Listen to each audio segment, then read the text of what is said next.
So, Okay, here we go. speaking of virtue, What?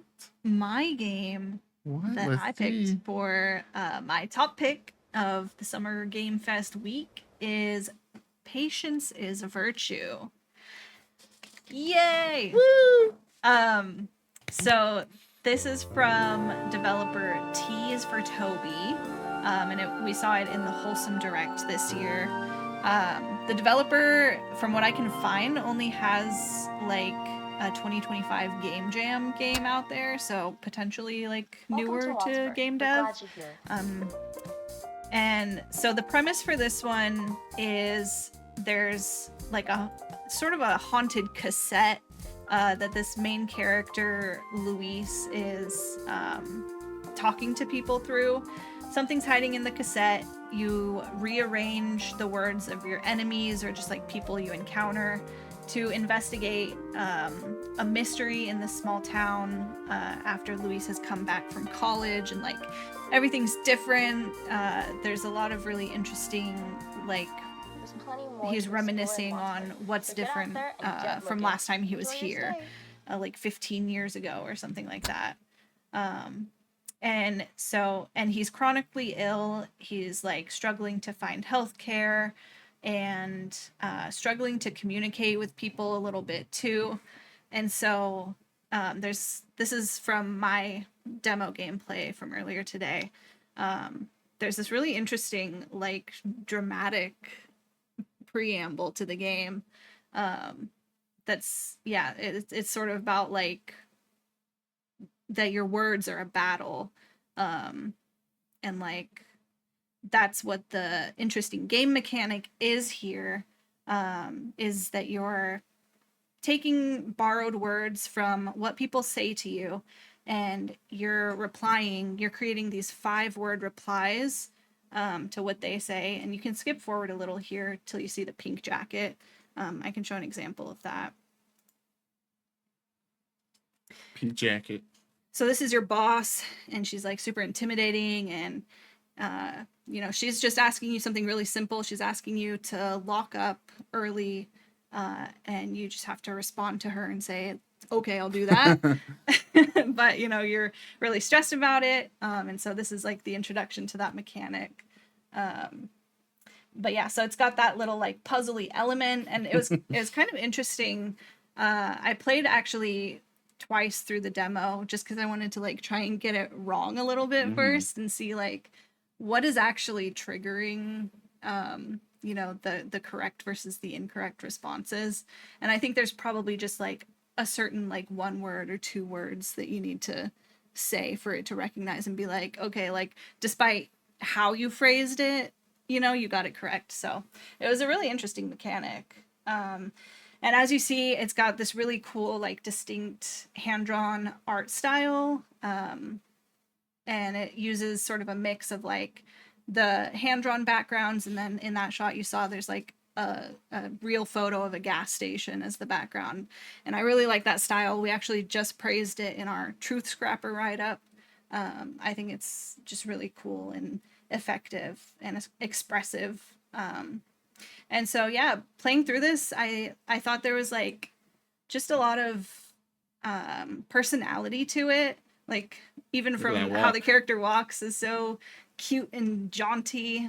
And then, you get to know the character pretty well in such a short time. Seeing like how he talks to his roommate. He has like a phone call with his sister.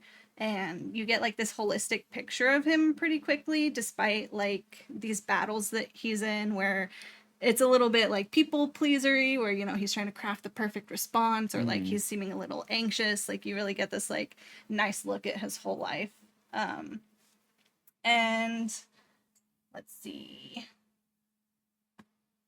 there are a couple of other, beyond the like little word puzzles, there are a couple of other like interactions with folks, like little recurring quests where you can like look for bugs to take pictures of to send to your roommate, or talk to the bookstore owner every day and she'll let you read a book every single day. And yeah, just going through it, I think that something I came away feeling is that the demo is just so well structured, story-wise and visually, where it just really knows what to show you and when. And there were a couple of really smooth cuts between scenes that sort of like elevated it and gave it this sort of like cinematic vibe. If you wanted to, you could cut to one example. Come on, it, boss.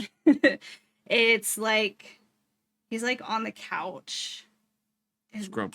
You'll have to scrub a little bit. I didn't like edit this down. Here? It's like at the end of this. But there's this Here? cut. Maybe. Music's back now. Nice. Yeah, it's a little further, but there's this cut where he's watching TV here, and Different then couch now. and then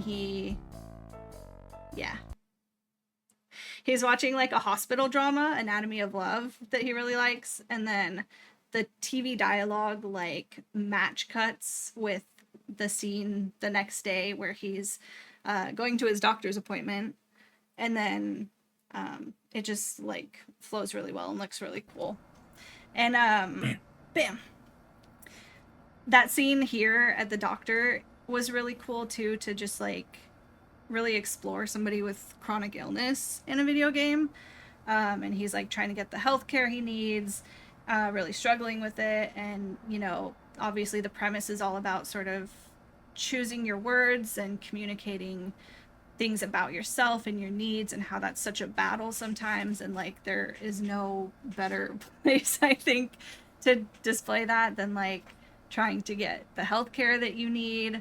And there's like an extra wrinkle that he's like a trans masc person and a chronically ill person, and like, you know, faces basically in the scene like every dread-inducing like form of invalidation that you possibly can, and that, you know, happens just all the time in a medical setting. Like it's just your anxiety, it's just your weight, maybe it's your menstrual cycle, like you're just drug seeking, like everything just sort of runs through the laundry list.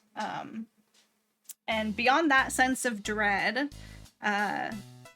in like the last 5 minutes of the demo, you get into the sort of mysterious entity of this haunted cassette player that's going to accompany Luis for the rest of the journey. And it was like a really bold and unexpected ending, like visually, and the audio, it just like ratcheted up so far in those last few minutes, and the vibe shifts a lot, and it's like kind of a thriller at the end. There's a little bit of voice acting mixed in there, and I just think this is going to be a really cool game that a lot of people in our community like. Obviously the sort of visual novel plus puzzle gameplay style speaks to a lot of us, and the chronic illness disability rep. So I think it's going to be a really beloved one, probably. And just shout out again to Wholesome for, you know, sort of really bringing the diversity of games that they spotlight, and like, you know, they branch out that idea of what is a cozy or a thoughtful game, and show us stuff like this, really cool indies that like have both the coziness and like some creepy like mystery horror almost stuff. It's not like super scary, but it's got that like spookiness, you know. It's not like fish horror. It's not fish horror, but it's, if you scrub through a little, I don't want to show like the end, but like it gets pretty freaky. Like he just has like this internal like battle, like almost possession. He's like I can't blink. How long has it been since I blinked? Like tears are running down my eyes. Why can't I move? Not spoiling it, pausing it. And then after this, yeah, it gets even freakier. It ratchets it up to 11. So definitely check out that demo. I didn't want to show you too much of it. Yeah, here's another example. Nate's showing. I was just playing for the rest of the conversation. Okay. But yeah, there are more examples of this. Like this is just a casual one where someone's like, help me like write my couplet. like just some weird guy, some weird artsy guy wants help with his writing his couplet, and you're gonna help out with that. So it's not every time like a confrontation. But yeah, pretty cool. Yeah. Woo! Congrats to that one. Patience Patience is a virtue. The virtue duology that we've just presented. We are so very virtuous. Yeah, no, I actually didn't, even after I was working so hard. You told me bits about it, but I didn't necessarily even know about the like choosing your words thing and any of that really. And so that is really cool, as you know, as someone who does struggle with that out and about in the world, lots of social anxiety.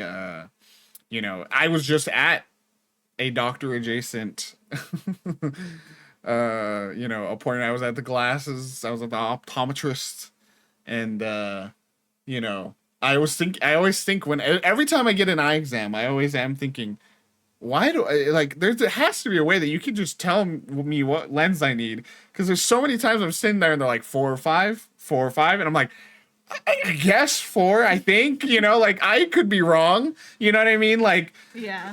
I'm like, why are you the one being told, being in control of this right now? But yeah, it's I felt that picking my words just so today. So that's a really exciting system, and I do love the art is so nice, so cool. I really want to appreciate or point out and showcase, as you were having me find that couch scene, when they were on the couch, he was on the couch, just watching their show. Just a little smile. just having a good time. Just my favorite show. Yeah, no, I really like the character. He's very cute and like, yeah, just really like well put together. Yeah. Like you get to see a real whole person here, which is cool. Yeah. Fish. I mean, that's what grabbed me initially, as well as the art is just beautiful. And it introduces gameplay you don't see very often at all. What you showed us here is like choosing your words from other, or just like a pool of words that you've heard before. So you kind of like when you showed it the first time with your boss, like just the reaction of just like struggling to get all those words, just say, "I'm going to lock up early," and your boss just goes, "Great." Like, even though you spend like 10 minutes like Exactly. like it's just, it's charming, and it's also just a depiction, you know, dramatization of how some people go through life every single day. Like, it's a struggle to get a simple sentence out sometimes, and it's just, you know, it's as debilitating it can be for some people. It's nice to like just see it, you know, on screen. Yeah. So yeah, it looks very cool. I'll definitely be checking this out too. Another effective. We were recently talking, we've been seeing a lot of good movies and being like, man, that wasn't necessarily like a movie that made me happy, but it was effective in what it was setting out to do, and this is an effective thing, I think, with that mechanic. One thing it popped in my head, I think would be really cute and like fun and like powerful, is like maybe someone you've struggled with throughout the game, but then maybe you're getting closer with, you know, having a nicer bond with, and presenting a scenario where you're in your brain as the player being like, okay, we're gonna have to pick, there are words here, and then it just doesn't happen because you've gotten to that level of comfort, you've gotten to that level of like, you know, there are those people, you know, that we all have, that we are able to just be who we are and not, you know, have to worry as much about all these games that they put us through, you know. Yeah, and that's kind of what I meant with like how it was so cool to get a look at like his home life and like the people he is close to, like his roommate. Like you don't have any of that mechanic there. Like they're just having conversation, play-by-play conversation, super normal, and they have like great little fun banter and poke fun at each other. And one thing that made me kind of curious about is like, are they gonna at some point like need to have like a hard conversation about like, you know, being roommates, and then it's like the game comes in. Yeah. because like there's still times, right, that Yeah. you're gonna have those like sort of battles with somebody you're really close and comfortable with. Yeah, when I have to sit Oscar down and say no more bits. No more bits. No more bits. My quick teacher, I have a question. So is that little bit of voice, and we see it in the trailer, is that from the cassette tape? It is. Okay, so it's like a walking tour of the city. Ah, so that's interesting. I want to see that play out in the full game. Is this now the one thing that we do hear vocally across the game? Yeah. Maybe will some characters suddenly be speaking down the line or something? Because they clearly have voice acting in there in some capacity. Yeah, I know they say that it's going to be limited. They mentioned that in like the accessibility features. So I don't know if it'll be like the cassette has it throughout or Just maybe in certain moments. yeah. We shall see. Well, then, okay, I promise we'll wrap up here. But then that's interesting too. I imagine whatever this cassette tape is saying that you can have like in your ear or whatever. Now you suddenly have this extra pool of words, maybe, on top of whoever you're talking to has said, and then now you can really get interesting with your word choices and That'd be interesting. build some weird sentences, Previous treatment, not good. Yeah. I really cooked with that one. That's how I be talking. Why I'll use many think- words? I'll think for like 20 minutes and then that's what'll actually come out. Genuinely, at my appointment today, I said, yeah, I stopped wearing my glasses for a while. Blah, blah, blah. I said, why? And I said, I didn't have a pre-canned response to that question. oh no, I didn't expect this one. that wasn't in my notes. Just dropping papers all over the ground. It was like an SNL sketch, I think. Someone had like the jokes cue or something like, cards. in their like pocket. They're like, and they're like, wait, I don't know that one. Awesome. Well, shout out Virtue 2. Virtue 1, 2. Many virtues. Many virtues. Video games are virtuous. Of virtue. Virtuous games are good. Hey, VGG.